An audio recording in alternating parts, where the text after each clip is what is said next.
hii hali siyo inanitisha sana. Bismillahirrahmanirrahim. Assalamu alaikum warahmatullahi wabarakatuh. Mtazamaji wa Africa TV2, ni matumaini yangu umzima na bukheri wa afya. Eid Mubarak, Eid Mubarak, takabbalallahu minna wa minkum. Tuko katika msimu huu wa sikukuu ya Eid al-Fitri, ambao tuko katika siku ya kwanza ya sikukuu ya Eid al-Fitri, katika siku ya kwanza ya mwezi wa Shawwal mwaka huu wa 1447. Karibu sana katika kipindi cha Bila Filter. Niko na brother Abdul Hakim Abdallah, niko na brother Abubakar Kipanga pamoja na brother Abdul Hafidh Kindamba, ambao wote hapa tutazungumza nao kwa pamoja na kupiga story kuhusiana na hivi ambavyo tutavizungumza hapa. Tuko katika mfululizo wa vipindi hivi vya Bila Filter, na leo siku hii tutazungumza kuhusiana na ugumu wa maisha katika sikukuu hii ya Eid al-Fitri.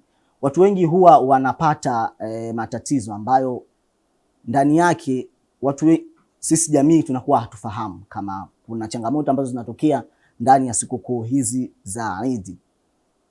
Baadhi yao tunaona ambayo yanatokea, lakini watu wengine wanakuwa hawayafahamu ambayo yanatokea ndani ya familia ambazo zinasherehekea sikukuu hii ya Eid. Wewe unavyosherehekea sikukuu yako ni tofauti na mwingine jinsi anavyosherehekea sikukuu yake. Sasa tunakwenda kuzungumza hapa kuhusiana na ugumu wa maisha ndani ya sikukuu hii ya Eid. Je, ni kutokuwa na chanzo cha wewe kukupatia kipato kwa ajili ya kusherehekea vizuri hii sikukuu, au tu ni vile tu kutojishughulisha? Au pia tutazungumza pia na kwenye masuala ya zakatul fitri. Kwenye zakatul fitri pia inachukuliwa pia kama vile ni msaada kwa wale ambao wanasherehekea sikukuu hii ya Eid al-Fitri. Brother, karibuni sana.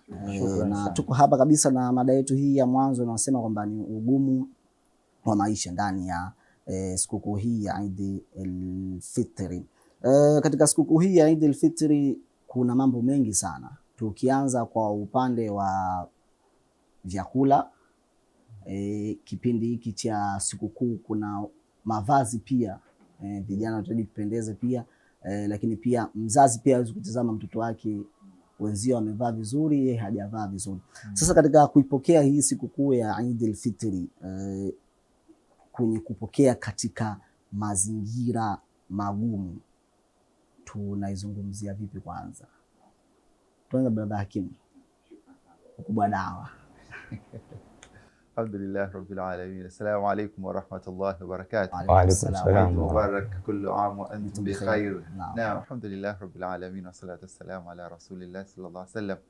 Ni furaha kubwa sana kwa vijana, kwa umma wa Kiislamu wote kwa ujumla kusherehekea katika sikukuu hii, lakini tunapokuwa tukisherehekea basi ziko changamoto ambazo tunakutana nazo hasa za kiuchumi kabisa. Ndugu yangu brother amegusia hapo walau kwa uchache. Tupo katika sikukuu ya Eid al-Fitri baada ya kuwa na mwezi mtukufu wa Ramadhani, na katika siku ya leo tunazidi zaidi kumkabir Allah subhanahu wa ta'ala kwa takbira za kutosha. Na alhamdulillah, nadhani watu wengi wameisherehekea sikukuu hii. Waliojaliwa wamepata kuswali salatu al-Eid, na sasa kinachofuatia ni kusherehekea. Na kunapokuja kusherehekea basi watu husherehekea kwa namna mbalimbali, lakini wako ambao wanashindwa kusherehekea sikukuu hii. Sasa ziko sababu nyingi, miongoni mwa sababu ya kiuchumi. Sasa jamii tunavyoiona, na juzi tumemsikia Rais Mwinyi ametoa maagizo akiwaomba watu wanaolipa watu mishahara basi awalipe mapema kabla ya mwisho wa mwezi. Tumeona sikukuu imeangukia tarehe kabla ya mwisho wa mwezi, kwa hiyo amewaomba wale wanaoiwa basi mshahara utoke mapema walau wafurahie ile sikukuu. Tuna mtu mwingine akasema, bwana, sikukuu hii kwa kuwa imeangukia tarehe hizi, basi salamu iwe moja tu, Eid Mubarak basi, yani usiniulize sikukuu wapi. Na hapo kuna mwingine anatumia mshahara ule ambao alipokea kati ya Ramadhani.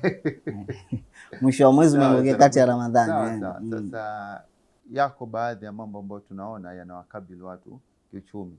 Sasa ni maeneo gani? Kwa sababu tulikuwa ndani ya mwezi mtukufu wa Ramadhani, tumeona watu wameweza kujibudget vizuri, wakiishi kwa gharama ambazo zilikuwa nafuu sana, na alhamdulillah tunashukuru, licha ya kwamba mambo yanayoendelea duniani hatujaona mfumuko mkubwa sana wa bei. Lakini yako baadhi ya maeneo watu wanaweza kawaathiri inapofika sikukuu, basi nyumbani kama palikuwa panaliwa wali wa kawaida, basi nunuliwe basmati watu wafurahie. Kama Ramadhani hapajachinjwa kabisa, basi sikukuu kichinjwe kidogo.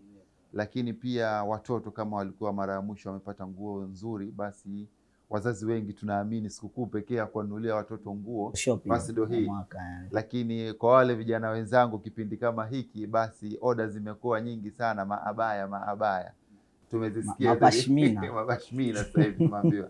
Sasa haya yote yanahitaji gharama, lakini sio hivyo tu, hata sisi vijana wenyewe wa kiume au baba au kama ni kaka, basi na wewe walau kama mara ya mwisho umenunua kanzu, basi walau sasa sikukuu hii hapa, basi na wewe upate kanzu yako, walau zile wanaita kanzu za Pepsi.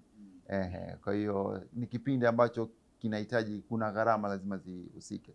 Lakini sio hivyo tu, kama watu labda watasema watatoka wataenda sehemu moja kwenda sehemu nyingine, basi kuna gharama. Hizi ni gharama ambazo kwa namna moja au nyingine zinamtaka mtu awe vizuri katika swala zima la kiuchumi. Na kiuchumi kivipi? Manake tunaongelea zaidi swala zima la fedha. Sasa uwezi kuwa umeingia kwenye sikukuu bila hizi gharama. Kwa hiyo ni katika mazingira ambayo tunaona watu wanaelekea katika sikukuu hii na hali tunazijua zilivyo. Sasa haya yote yanakuja kumkabili mtu anayekuwa anahusika, aidha kama ni kijana unaishi mwenyewe, kama una familia, kama ni mzazi pia una watoto, una ahli wanaokutegemea. Maanake hizi ni gharama zote ambazo mtu zinakuwa zikikutizama kuelekea katika sikukuu ya Eid. Sasa ni namna gani unaenda kuzikabili hizi changamoto ambazo zinakuja sasa, na kwa vijana pia. Sasa hasa tuzungumze katika maeneo mawili, moja kwa wale wazazi ambao wanakuwa na familia, moja kabla hujaelekea kusherehekea sikukuu lazima uhakikishe kwamba tayari umelipa zakatul fitr. Kwa maana yake kama umetia nia na Allah amekujalia ni miongoni mwa wale watu ambao wapo katika nafasi ya kutoa zakatul fitr, basi huna kipingamizi chochote. Usije ukakimbilia kwenda kununua nguo au kununua kichinjwa lakini huku zakatul fitr hujalipa. Sasa kuna wale watu ambao wao hata ile kushiriki labda kupata nguo hawawezi, lakini walau wapate hiki cha zakatul fitr kiwasaidie ile sikukuu. Kwa mtu kama nyumbani palikuwa hapapikwi, basi siku hiyo kama ukipatikana mchele kidogo na nyama kidogo, anajua bwana leo hii nyumbani patanukia kidogo. Kwa kama watu wenye nafasi ya zakatul fitr, hilo linakuwa la mwanzo kabla ya kuelekea kusherehekea. Ni masiku machache sasa hivi yamepita, ilikuwa Kariakoo huna sehemu ya kuweka mguu. Tunaona watu walikuwa wamejazana katika kununua nguo. Kwa hiyo kabla ya kutekeleza hayo zaidi ni kwamba mtu kuhakikisha umetekeleza la zakatul fitr. Tumezungumza hapo kwamba umesema kwenye sikukuu lazima kuna vitu vitabadilika. Yule hakimu wa siku za kawaida sio siku ya sikukuu. Hakimu ananukia siku ya sikukuu. Hakimu amevaa vizuri siku ya sikukuu. Sasa kuna yule mwenzangu na mimi, yani yeye siku zilizopita na sasa na siku ya sikukuu hakuna tofauti. Na ambao ni siku pekee ambao sisi tunatakiwa tusherehekee sisi kama Waislamu. Achana siku ya Ijumaa, ni siku ambao ni siku pia, lakini pia kuna siku hii kubwa ambayo tunataka pia tuisherehekee. Mazingira haya kupokea kwa namna hii kwenye kipindi hiki cha sikukuu kwa ugumu huu, labda salamu alaykum warahmatullahi, ningechangia katika hilo. Miongoni mwa vitu ambavyo nimejifunza katika hizi zama tunazokwenda nazo kwa upande wa vijana na jamii kubwa sana, tunapokutana na changamoto za maisha, hasa kwenye kipindi cha furaha, hata katika kipindi cha mitihani, tunasahau kurejea historia. Yule ambaye anaacha historia basi anapoteza ile asili yake. So ukiangalia katika kipindi cha sahaba radhiallahu ta'ala anhu, wao kuna vitu vilikuwa vinawafariji sana. Ukisoma katika Tabakati Ibn Saad na katika baadhi ya vitabu vingine vya historia, ulikuwa ni msimu wa Ramadhani. Baada ya kuisha Ramadhani, sasa kuna masahaba walikuwa wameenda katika njia ya Allah. Sasa imefika kipindi cha sikukuu, unajua baba hayupo tena, na familia nyingine watoto baba zao wapo wanawahudumia na mfano wake kama hivyo. Sasa mwanamama mmoja alikuwa na watoto wake. Huyu mtoto mmoja ameenda kucheza na wenzake. Wale watoto kule kwenye kucheza akawa anawaambia wenzake wote wamevaa nguo mpya, bwana huyu hajanunuliwa nguo mpya, huyu hajanunuliwa nguo mpya. Wengine tena wakaja wakawa wanamwambia hivyo hivyo. Akarudi nyumbani akiwa ni mnyonge. Yule mama alivyomuona mwanaye ana huzuni, akamuuliza nini? Nilikuwa nacheza na wenzangu wakawa wananiambia kadha wa kadha wa kadha. Mama mtu akamwambia, oh mwanangu, ngoja nikwambie, umeona hivi baba yenu amekwenda katika njia ya Allah, basi kile kitendo cha yeye kwenda huko na sisi tukabaki katika mazingira kama haya, kwanza nyumba yetu inalindwa na malaika, alafu wao wamekula hiyo Eid ndogo. Eid ni sikukuu ya mkusanyiko, ndio maana kwenye viwanja vya Eid wanaambiwa mpaka wanawake waliokuwa katika dharura zao za mwezi waende. Ilikuwa inaonesha ile picha maendeleo ya Uislamu ni makubwa kiasi gani. Sasa nawaambia hii ni Eid ndogo. Eid kubwa ambayo nyinyi Mwenyezi Mungu atawafariji itakuwa ni hiyo siku ya Kiyama. Nyinyi mmekosa hivi, lakini baba yenu amewaacha kwa sababu amekwenda katika njia ya Allah. Kwa hiyo wale watoto kadiri mama wao wanavyozungumza vile, wakawa wanazidi kufarijika. Kwa hata mtu ambaye anapitia katika wakati mgumu, yatakiwa angalie kwamba maswahaba walifarijika vipi kupitia zile changamoto walizokuwa nazo. Lakini sio hivyo tu, hizi Eid tunajifunza mambo mengi sana. Maswahaba leo mwezi mzima wa Ramadhani tumekuwa tukila tende, tunafungulia kwa tende, daku tunaambia mtu ale walau tende. Lakini ukiangalia hizi ilikuwa ghazwa kama ya Badri, Tabuk. Safari ya Tabuk ilikuwa takriban miezi 2 na kidogo, na katika ile Tabuk maswahaba walikuwa 30,000. Katika hao 30,000, 10,000 ni wale malegendary wa zamani sana, alafu 20,000 walikuwa wengi ni wapya. Lakini somo nalotaka kulizungumzia hapo kuhusiana na hii tunalizungumzia ni kwamba maswahaba waliacha mji wao wa Madina, ulikuwa ni msimu wa mavuno. Kwa kama hivi msimu huu unakuta matunda na mfano wake kama hivyo, kwa ulikuwa ni msimu wa mavuno, wakaacha tende zao ziko mbichi, wengine wameacha tende zao ndo zinakaribia kuvunwa, muda wote zinaweza kuvunwa, wakaziacha. Lakini Allah alionyesha jambo la ajabu sana, yafaalu man yashau biqudrati, ile kudra yake ikadhihirika na nusura na msaada mkubwa wa Allah ulipatikana. Walivorudi wale ambao tende zao zilikuwa zijaiva wakazikuta zimeiva, na wale ambao tende zao zilikuwa zimeiva wakazikuta hazijaharibika. Kwa hiyo kama mtu alikuwa anafanya biashara anapata faida ya 1,000,000, mwaka huu alipata mara 4 zaidi ya hiyo. Na Allah alitia baraka katika hicho chakula cha tende ndani ya Madina, sio tu kwamba kilipatikana katika zama hizo za masahaba, bali kuanzia zama hizo mpaka leo hii tende zinatoka wapi? Zinatoka katika miji kama hiyo. Kwa hivyo kumbe Ramadhani ni sababu ya sisi kupata baraka endapo tutakuwa tumeshikamana na yale malengo kweli ya Ramadhani ambayo ni ucha Mungu. Ndio maana tukaambiwa waman yattaqillaha yaj'al lahu makhraja wa yarzuquhu min haythu la yahtasib.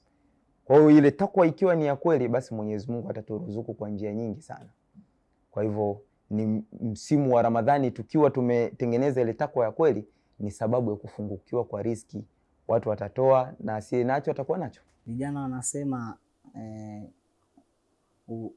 ni tofauti ya maswahaba na kipindi cha hapa, kwamba kipindi kile ilikuwa ni tofauti na walivyo sasa hivi. Kuna mmoja alinitolea mfano akasema walikuwa wavai jeans, sasa hivi tunavaa jeans.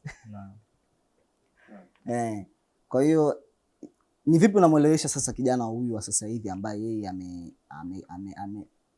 ameangalia sana katika njia hii ambayo ametizama ya kuhakikisha ile sikukuu yake ambayo wewe umesema kwamba siku hii ni kama ni Eid ndogo, Eid kubwa ni Yaumul Qiyama. Unamwelewesha vipi kijana? Kwenye Uislamu ilikuwa hivyo na itaendelea kuwa hivyo, kwamba karne bora ya sisi kuiga ni zile karne 3 za mwanzo. Kwa hivyo Muislamu yeye hali zake na mfumo wake wa maisha haubadiliki kutokana na zama. Kwa hivyo tutaweza kwenda mbele kwa kuangalia zama za wale waliokuwa bora katika historia ya ulimwengu. Kwa hivyo hata hizi inventions zinazofanyika zote sasa hivi, gunduzi mbalimbali zinazofanyika, si kwamba maswahaba walishindwa kufanya invention kama hizi. Kwenye masuala unavyoona kwenye simu kulikuwa sijui hakuna, sasa hivi sijui ipo. Amiru na Sheikh Saad katika ulama wetu wakubwa anasema, ewe kijana, tambua ya kwamba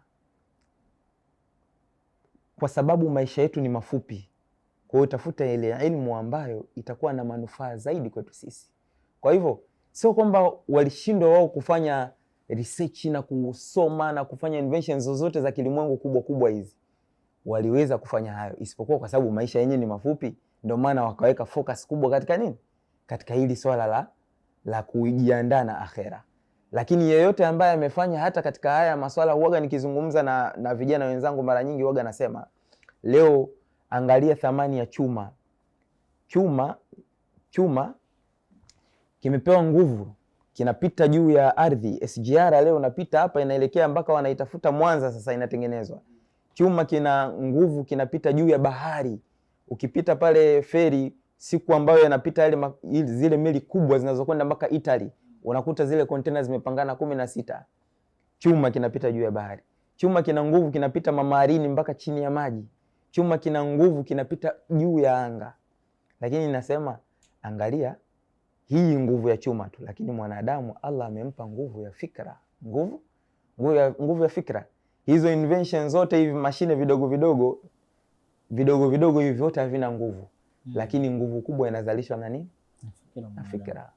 Kwa hivyo ni mwanadamu tu kutengeneza fikra yake, akitengenezwa vizuri akajielewa. Kwa hiyo nadhani jambo ambalo vijana wanahitaji kufuatilia vipindi kama hivi vingi na darsa nyingi kama hizi, ili mradi waweze kuzinduka.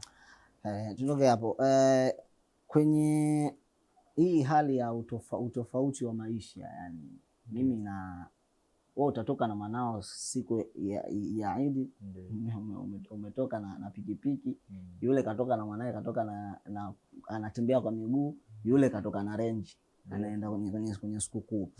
Hali hii pia inaathiri mitazamo tofauti ya jinsi ya kupokea ile Eid na kuweka katika ugumu na wepesi pia.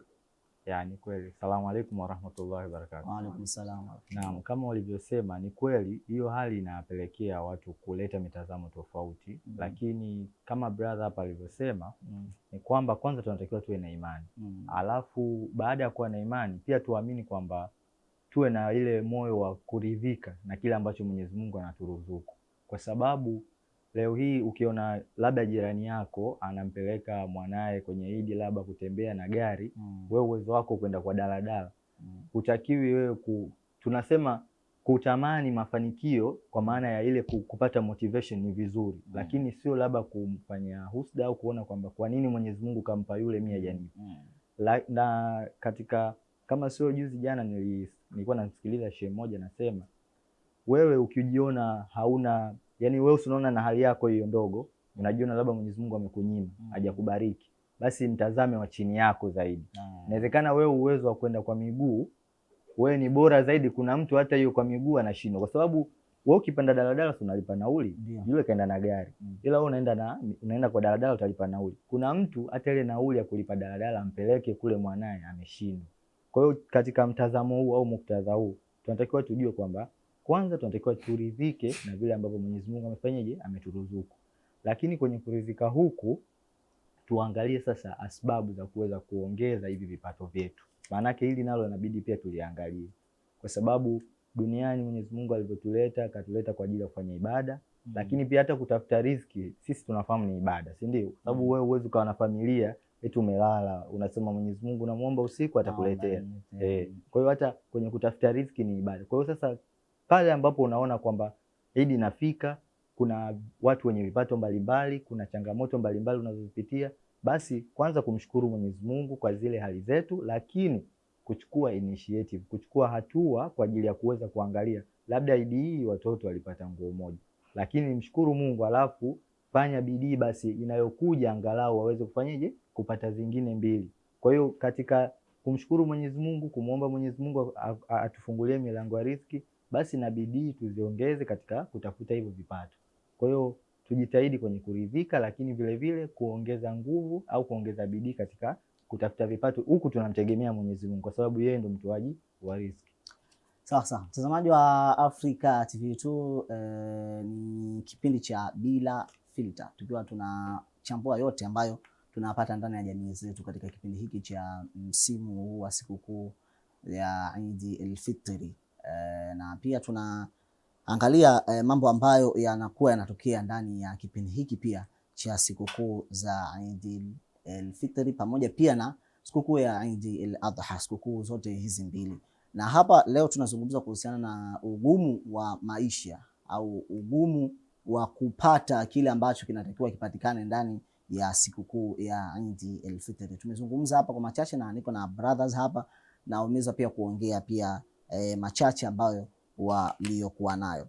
Sasa wanasema baadhi ya watu wanasema kwamba sisi wenyewe ndio tunajitia pressure. Yaani imeingia tu Ramadhani mosi pale unawaza. Bana hapa hata Ramadhani yani haijafika hata Ramadhani ya 10 siku zenyewe zinakwenda haraka kweli yani. Mwanangu mpaka sasa hivi sijui atavaa nini. Mwingine una kama hiyo akamwambia mpaka leo bana brother Hakim bana hajanua pashmina nyumbani mpaka sasa hivi. Sasa zile kwamba kutia pressure yani ya maisha kwamba sikukuu hiyo inakuja. Mtu hawazi ile ibada ambayo kwa ndani kwenye Ramadhani, lakini anawaza kuliko uwezo wake. Hii ikoje? Na ni mazingira ambayo tunaendelea kuyafanya kwa ya kawaida kwa maisha yetu ya kila siku. Yani sasa hivi ni nadra mtu imepita sikukuu hajapata pashmina au basi akakosa baya hakuelewi. Lakini tukifika huku mitaani mtoto umefika sikukuu kama ameanza kujitambua kakosa, inaitwa ni nguo ya Idi, sio nguo mpya. Hata kama kabla ya Ramadhani ulinunua nguo mpya haihesabiki, inahesabika ile nguo ya Idi.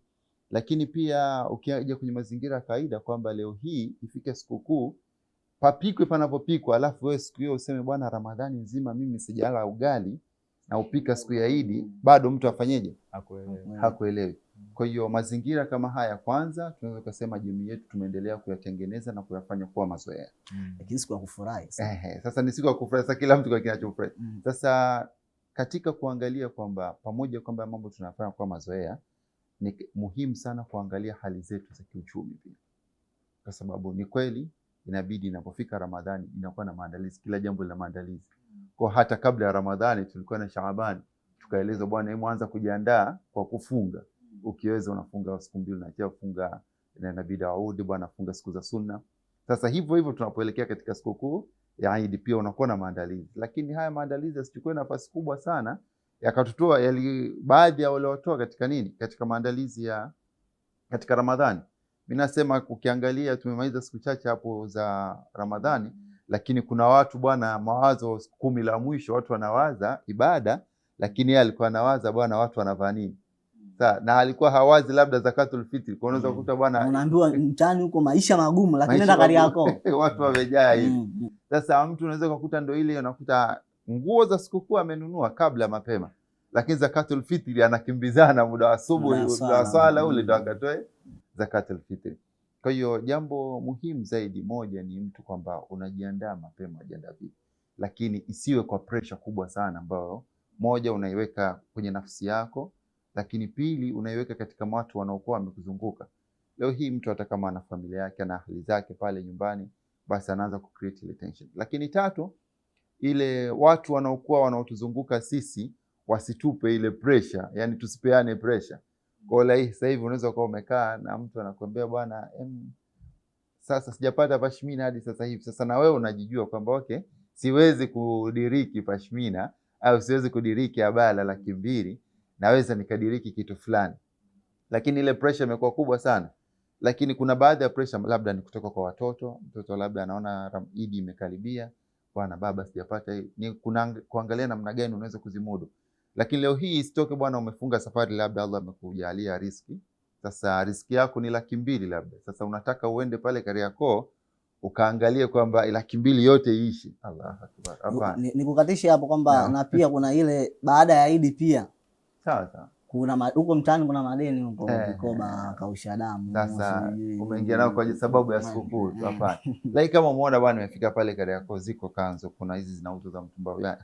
Hii ni 20 lakini inatosha. Kanzu za kuchagua huko umeinama pale. Ukienda ukaipiga pasi, safi kabisa. Kama ukipita madukani kuna nguo unaona kabisa hii tunasema kuna bei za mezani, kuna bei za dukani. Hebu angalia bwana bei ya mezani, bei ya jioni ile. Nunua mradi kwamba ni nguo imependeza. Kama ukijiona bwana wasa upo, bwana yako maduka makubwa ukiingia kwenye malls kule, Unaona zile kanzu kabisa, zile kanzu za Pepsi maarufu sasa hivi, kanzu za mafuta tuseme. Kwa unaangalia bwana, nitaenda kushona hii. Kwa unaangalia kulingana na urefu wako. Usije ukaihalifisha nafsi na ukajikuta kwamba unaingia kwenye gharama. Bwana, nyumbani panaweza kulika bwana, ni nyama inatosha. Sasa kusema nyama ilike na kuku ilike, sawa, na pia ipikwe pilau. Sasa ukiangalia familia ni ya kawaida. Okay, ukahesabu na majirani. Sasa unakuta umepika jungu kwamba mradi kwamba iwekane limepikwa jungu kubwa. Sasa na mwisho wa siku inakuja kuambatana na hesabu. Kwa hiyo tunahamasisha watu pia, tupo kwenye hizi sikukuu, lakini zihakikishwe kwamba zinasherekewa kwa kuingia utaratibu. Kuna wale ndugu zetu ukivuka kisiwani, ukivuka maji, wao wanazihesabu bwana, leo kuna Idi ya kwanza, itaenda ya pili, ya tatu mpaka ya sita.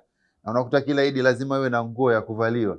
Sasa wale mtu anakuwa amejiandaa vizuri. Sasa na wewe usitaki, kwa sababu ndo mfumo wa maisha na unakuta mtu amejiandaa hasa vizuri. Sasa na wewe usitake kwamba okay, wenzangu wana Idi ngapi? Hapana.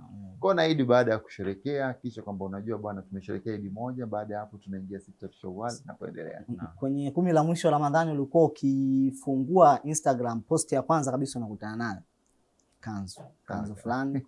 Ukifika kwenye post ya pili kanzu fulani, ukipandisha ya tatu kanzu 4, abaya 5. Ile pia hii mitandao ya kijamii pia ni sehemu ambayo namna watu pia wanafanya, inaonyesha kwamba maisha ni kama yamekuwa na ugumu fulani. Maisha yangu magumu kama kanzu bana, hapa hii shilingi 40,000 mtu mimi nimeshinda nao. Hiyo yote kwa sababu umefungua Instagram ukakutana na hiyo post ya kwanza.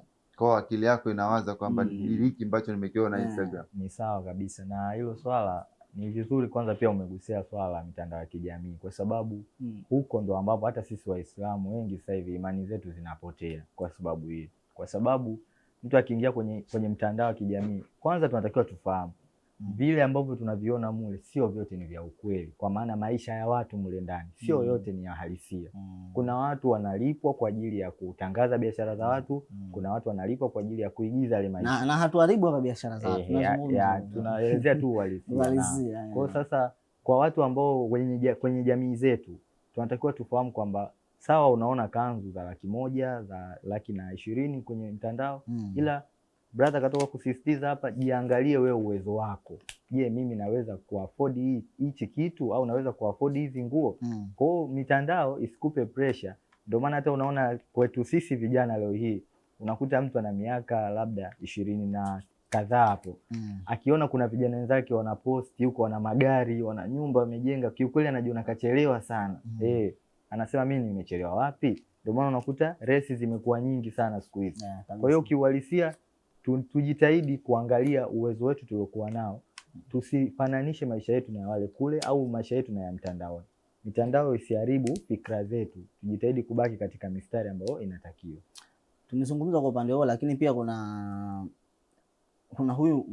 sisi ambao sasa umesema kwamba kuna mtu ambaye hudhani kwamba siku ya Eid anaweza akakaa anasema leo napika ugali. Na ugali si chakula kibaya, chakula kizuri, lakini kuna vile vyakula ambavyo tunapika kwa siku maalum. Siku ya Eid tunabadilisha mchele wa basmati. Kuna mwingine hicho unachokisema wewe yeye hakiwazi na pia hana pia. Hiyo nguo unayosema wewe mara mwisho kuvaa mwaka juzi, mimi nilishashuhudia kuna kipindi miaka 3 wale wadogo zangu, mimi nishakuwa mkubwa, wale wadogo zangu mwaka wa kwanza, mwaka wa pili, mwaka wa tatu, yote hawavai nguo za sikukuu. Alhamdulillah chakula kilikuwa kinapatikana. Sasa kuna yule mwingine chakula kabisa hakipatikani siku hiyo. Sidhani kama, sijawahi kuona, ila pia inasemekana watu wanazungumza vile kwamba kuna mwingine hana chakula siku ya Eid. Naam. Kuhusiana na hilo kuna mambo mawili ambao mimi ningependa kuyasema kama solution kuhusiana na hizi changamoto. Waislamu wengi tumekuwa tukilalamika au tukilaumu.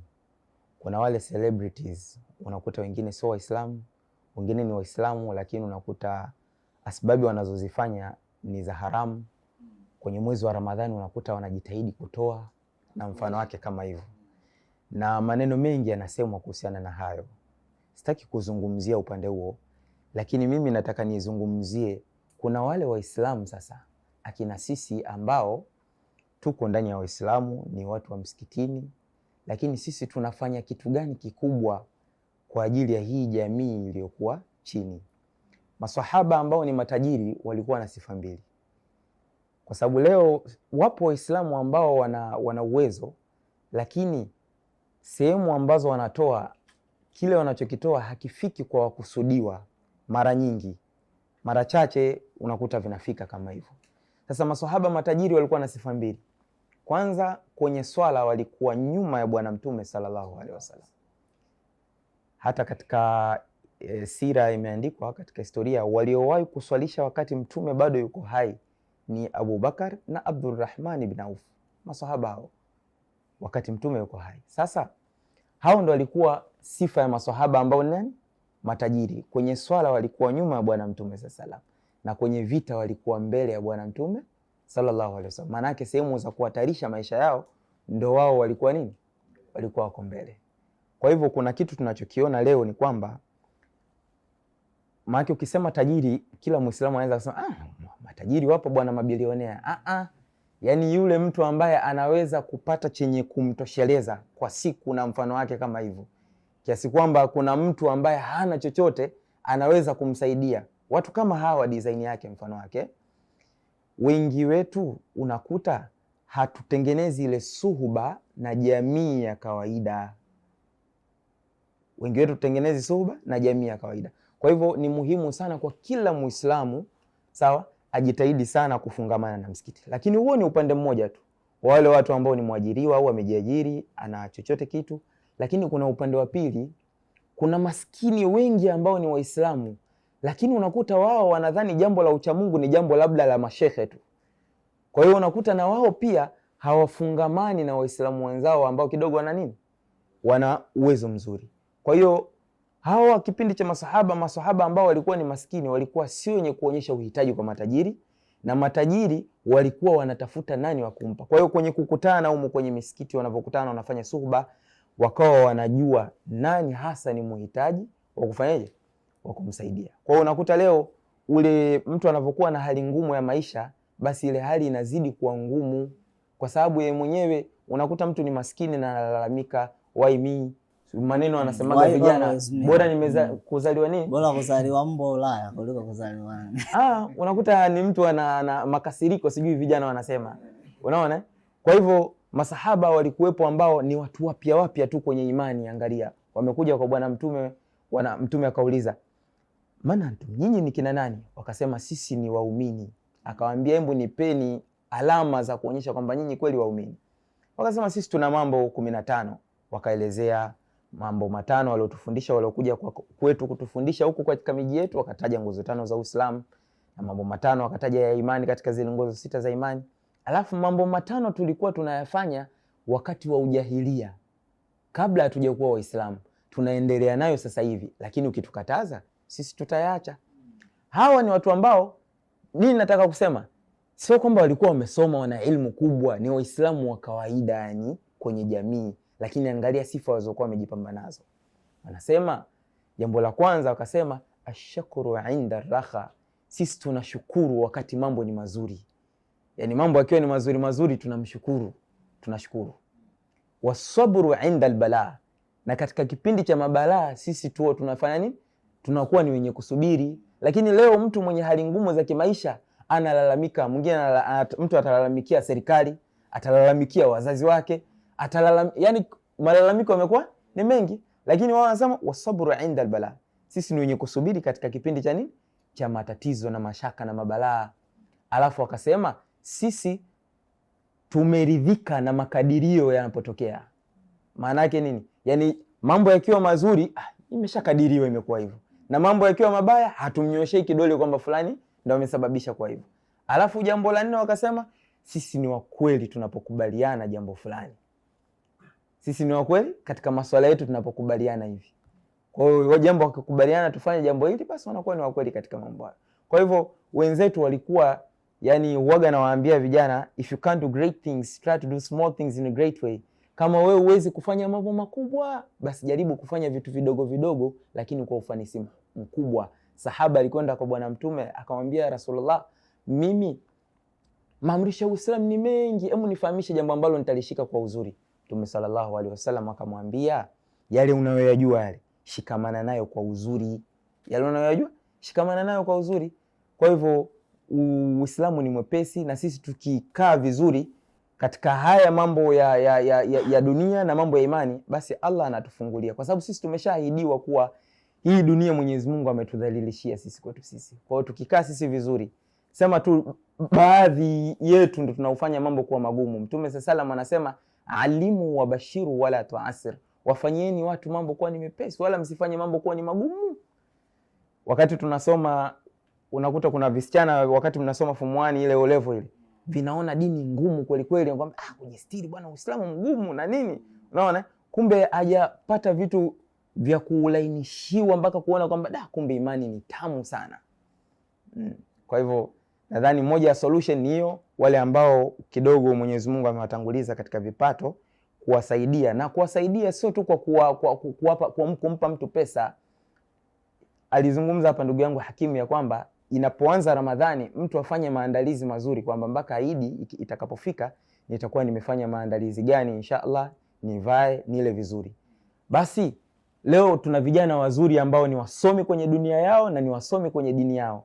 Kwa hivyo hawa vijana tunatakiwa tutafute sio tu wale ambao wamesoma alafu hawajaingia kwenye ajira, tuwape elimu, lakini pia unampa mtu kipato alafu unamfundisha marketing, fanya hivi, alafu unamsimamia. Leo wako ma celebrities wakubwa katika masuala ya kiuchumi ambao wanafanya vizuri. Sasa pamoja na kozi nyingine watu wanaendesha sijui za mambo ya marketing na nini, katika kila kozi wanazozifanya hizi, basi unaweza kwa una members labda 100, ukachukua vijana 5 wa kawaida sana alafu ukawafundisha. Kuna vijana leo hata kwenye makampuni mengi mtu anapewa kazi ya delivery tu, si ndio? Ni vitu ambavyo havihitaji hata mtu ana elimu kubwa. Kwa hiyo ukimuona mtu gani sasa mzuri wa kumchagua katika hao, wanapatikana msikitini, si ndio? Wanapatikana msikitini vijana ambao mtu mcha Mungu. Kwa staili kama hii, wale waliokuwa msikitini tukiona maisha yao yanabadilika, basi wale waliokuwa mtaani watajua pa kumalizia shida yao na matatizo yao ni wapi? Msikitini. Naam, mtazamaji wa Africa TV tu, bado tuko katika kipindi cha Bila Filter. Mada imezidi kuwa moto hapa, tulikuwa tunaendelea kuzungumza hapa na brothers, na tunazungumza ule ugumu wa maisha katika msimu huu wa sikukuu ya Eid al-Fitr, na pia tumezungumza pia kuhusiana na pressure zile ambazo tunajiwekea sisi kipindi ambacho mwezi mtukufu wa Ramadhani unaingia mpaka unapomalizika. Lakini pia tumezungumza maisha ya mitandao ya kijamii, kutizama yale ambayo tunayaona kwenye mitandao ya kijamii na kuyafananisha kwetu sisi katika msimu huu wa Eid al-Fitr. Ni changamoto gani ambazo nishai kuzishuhudia katika hiki ambacho tunakizungumza katika haya mambo ya ugumu wa maisha katika hii jamii yetu? Naam. Kwanza tuna makundi takriban 3 tunapokuwa kwenye sikukuu kama hizi. Wanaokutana na ugumu wa maisha katika hali za uchumi. Kuna watu ambao wana uchumi sawa, lakini sio mkubwa sana wakati. Kuna kundi ambalo halina uchumi kabisa, yani huyu ni graduate, labda ni kijana yuko mtaani au ameacha kazi, hili ni kundi pia. Lakini kuna wale ambao hana uchumi na hana matarajio ya kuwa na uchumi. Ni wale mabibi vizee tunawakuta mtaani, wajane, ni watoto yatima wako mtaani. Ni watu hawana uchumi kabisa yani. Sasa wote wanakutana na changamoto tofauti. Tatolea mfano tu kwa vijana wenzangu ambao niko nao. Sasa hivi vijana, sasa kwa bahati mbaya Allah hajajalia hawapo hata katika nusra, lakini anaomba anunue pashmina. Anunue abaya. Sasa unajikuta unamlipa mfanyakazi wa Tigo na wewe hujamwajiri. Sawa. Sasa mfanyakazi wa Tigo unamlipa lakini hujamwajiri. Sasa unakuwa mfanyakazi bure. Sasa katika vitu ambavyo naweza nikasema, jambo la kwanza vijana, mimi ni wasii, tupo kwenye sikukuu, kama ukununua pashmina basi asikulaumu kwa nini hujanunua pashmina. Lakini kama pia hujanunua abaya na tayari upo katika ndoa, basi omba Allah akusialie wakati mwingine basi ununue hata kama sio la sikukuu, ununue ile abaya inshallah. Kama pashmina ilikuwa bei ghali sana. Hii changamoto sana inatoka katika masuala mazima ya kuvaa. Kwa sababu leo hii kwa nini tunaangalia kuvaa? Sharti la kuvaa lazima iendane na picha. Yani nikishavaa basi siwezi kuvaa nikatulia ndani. Aidha nipate picha moja niweke status, nisipopata picha basi nihakikishe nimeenda kutembea kwa fulani. Sawa? Hauwezi kumkuta leo hii Ali hapa aenda akanunue kanzu yake moja safi, alafu tusimuone kwenye kipindi hata kimoja. Hapana. Yani kwamba ile kanzu lazima walau haiwezi kwenda kusaliwa isha na subuhi peke yake. Basi walau nitafute hata salatu dhuhuri sehemu fulani nipite nayo. Sawa. Kwa hiyo hata bwana hata mchana pasipoeleweka. Lakini amradi kanzu nimeipata, alhamdulillah. Sasa mentality yetu sana ipo katika kuona sasa hivi. Kwa hiyo ni changamoto ambayo inatuathiri pakubwa sana. Lakini mimi niseme tu hili linaweza ikawa ni kwa kila mtu. Emridhika na kile ulichonacho, watu wa uchumi wote. Leo hii kama wale watu wa kipato cha chini, basi hemu angalia, mimi nasema nukta moja ya kwanza kwamba mtu kwanza ridhika katika mazingira uliyokuwa nayo. Bwana leo hii bwana unajua na wake nimepata kanzu yangu pale, nimepita wapi Mtoro pale, zile kanzu za kuinama nikaipata, nikaenda nikainyoosha, nikapita kwa fundi akaibana vizuri. Basi ukiona imekutosha kwa shilingi 10,000 usiona alhamdulillah. Lakini ukajisachi mfukoni ukaona kuna shilingi 3,500 ilikuwemo, ukipita kwenye kibanda cha chipsi pale kwambia mnawekea chipsi pale na soda ya baridi na mshikaki mmoja, kwenye idi kabisa unaona alhamdulillah, tena unaenda kuilia pale pale. Sawa, unasema alhamdulillah, mimi sikukuu yangu leo hii kwa kile ulicho nacho. Yule alibatika akapata zakatul fitr, umepata bwana ni mchele, ukaangalia bwana unasema naweza nikaenda nikanunua na utumbo, nikapika nikaunga pakalika vizuri nyumbani, watoto wakafurahi, basi alhamdulillah. Ukasema okay, bukubuku na ule akwenda na kurudi Coco Beach, watoto wakaogelewa kama hizo wakarudi, alhamdulillah. Sasa hili kundi la kwanza kwamba kuridhika na kile hicho. Lakini jambo la pili, nitoe wito kwa wale ambao hawajatoa mialiko. Kuna vijana wengi, kuna watu wengi huko bwana, sikukuu hazieleweki mpaka sasa hivi, yani sio kwa mwaliko wote mpaka sasa hivi mialiko inasoma 0. Kama Allah amekujalia nyumbani panawezekana kualika vijana 2 watatu au ndugu 2 watatu au majirani 2 watatu, basi waalike. Kama paalikiki basi walau tia hata kwenye container, wapelekee na wao wafarijike, waone bwana nilikula pilao lile, lakini ilikuwa sio pilao nyama, ilikuwa nyama pilao vipasel. Basi kama unaona una wasaa huo sikukuu hizi, basi wafanikishie wengine wao wafurahi, najua linakuwa ni miongoni mwa mambo yanawapa watu furaha. Lakini la mwisho niseme kwetu sie, kwa wale ambao hajui anafanya nini katika sikukuu hii. Kuna watu leo hii sikukuu akiamka akaenda kasali salatu na Eid akatoka amemaliza, yani sikukuu yake imeishia hapo. Hapana, usijitenge. Tenga wasa, kama ni kuna ndugu basi bwana jiombeshe mwaliko. Kama kuna rafiki unahisi ni waheri, basi jiombeshe mwaliko na wewe ukafanyaje, ukafurahie. Yani sio kukaa kama vile upo gerezani au uko yatima, hapana. Kuna watu kimwambia bwana shehe nikumbuke, basi hakuna mwaliko huko. Shehe ukinipigia simu tukamwambia bwana njoo Kigamboni bwana, hapa mambo yako vizuri. Kwa hiyo niseme haya mambo matatu nadhani yazingatiwe sana, ili katika kusherekea na iwe ni furaha kwa jamii yetu kwa ujumla. Kuna hili swala la mwisho ambalo tunamalizia katika kipindi chetu cha leo, kwamba ni mtazamo gani ambao unaweza kusaidia watu wakaona ile hali ambayo wanasherehekea katika sikukuu ya Eid al-Fitr ili hali ya kawaida bila kuangalia kipato ambacho wanacho. Kwa mtazamo ambao watu wanatakiwa wawe nao kwamba tunajua sikukuu ya Eid ni siku katika, sio siku kwamba ni mpya au ambao haijawahi kutokea duniani, ni siku katika siku ambayo tunaishi kila siku. Lakini mabadiliko yanayotokea ni namna ambavyo tutakula siku hiyo au siku hiyo ambayo kama hivi tunasherehekea, lakini ni mavazi ambayo tutayavaa, kwa sababu watu watavaa mavazi ya kupendeza. Sasa ni mtazamo gani ambao tunatakiwa tuwe nao? Kwanza tunatakiwa tufahamu kwamba hii ni siku kama siku zingine.